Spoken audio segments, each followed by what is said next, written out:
Ipinamahagi ng pamahalaan sa mga magsasaka ang mahigit 11,000 na Certificate of Condonation sa lalawigan ng Quezon. Labis ang pasasalamat ng mga magsasaka sa inisyatibong ito ni Pangulong Ferdinand R. Marcos Jr. Ang detalye sa balitang pambansa ni Maine Odong ng Philippine Information Agency, Calabarzon.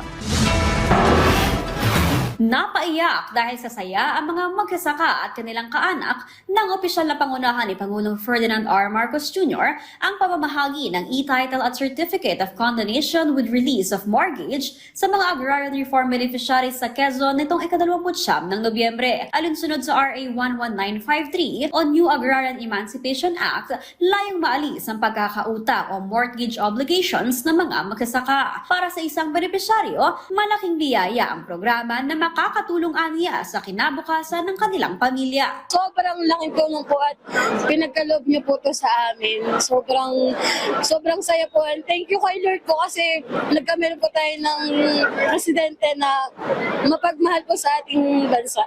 Lalo-lalo po dito sa ating kung nangyayaring maraming kalamidad, tuloy-tuloy pa rin po yung pagsuporta at pagtulong po niya. Nagpaabot naman ng pasasalamat ang pamahalaang lalawigan sa ibinigay na tulong at pagtupad ni Pangulong Marcos sa pangako nito para sa mga magsasaka. Yung pangarap nila na finally magkaroon po sila ng sariling lupa sa pamamagitan po ng pagbibigay po ninyo ng pagpapahalaga sa batas na inyo pong isinulong na mapirmahan ang New Agrarian Emancipation Act.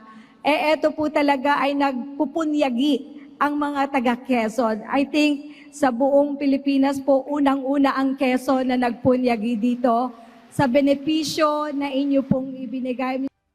Ang paggawad ng e-title sa Certificate of Condonation sa tulong andar ay bahagi ng atikain ng administrasyon ni Pangulong Ferdinand Marcos Jr. na bigyan ng kaginhawahan sa utang at kanilang mortgage obligations ang mga magsasaka at kanilang mga pamilya.